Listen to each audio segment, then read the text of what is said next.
revolutionary government towards federalism. The lead convener of the People's National Coalition is none other than MRRD NECC. And the declaration reads as follows. Whereas our country had twice undergone revolution in the 18th and 19th centuries, all in the pursuit of freedom and better life.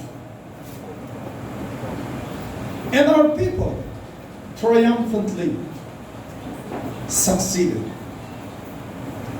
Whereas our culture of corruption, by glorifying those involved in stealing the money of the people, had rendered our country underdeveloped and our people begging for assistance.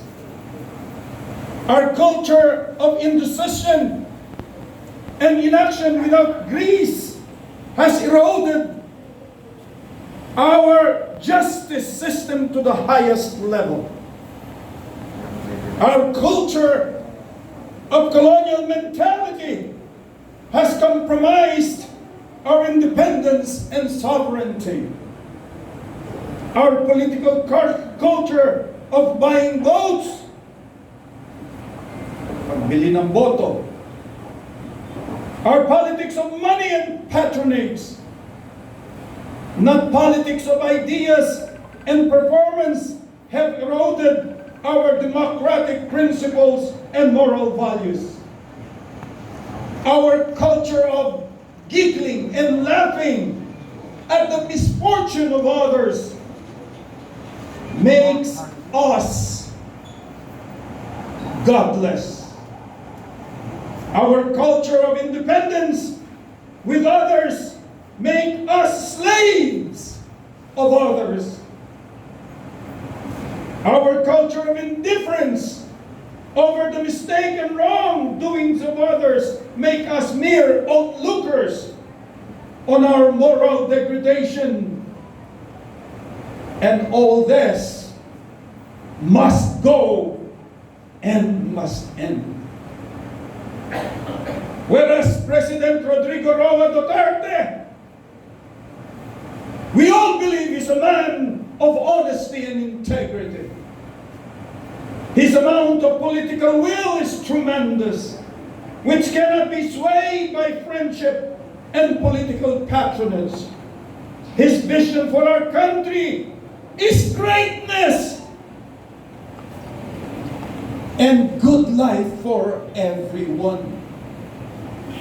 He is unstoppable when it comes to reforms and socioeconomic welfare and political well-being of our people. He is, I repeat, he is an epitome of change in our time. Whereas His Excellency Rodrigo Roa Duterte, the President of the Republic of the Philippines, ran in 2016 with the following advocacies. Alam po natin lahat ito. Dinig po natin lahat ito. Luzon, Visayas, and Mindanao. He swore against illegal drugs, against corruption, against criminality, against insurgency, against poverty, and most of all, mga kababayan ko, the establishment of a new order, a new system of government.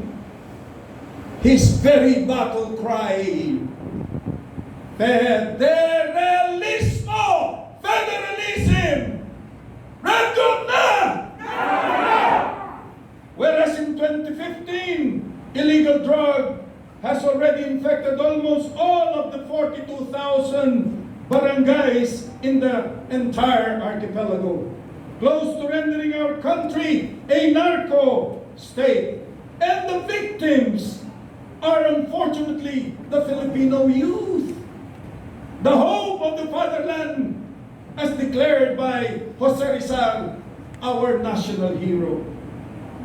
Kaawa-awa ang kabataang Pilipino, ang ating mga anak, ang ating mga apo, and the next generations to come, if this is not stopped and nipped by the bud, so to speak.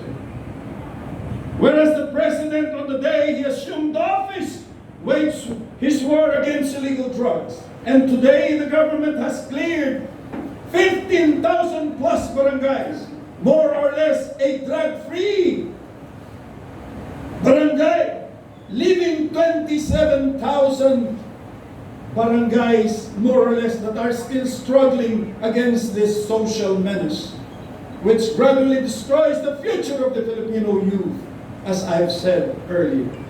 The apparatus of illegal drug must therefore be destroyed, and its proliferation must be stopped by giving, listen mga kababayan, by giving and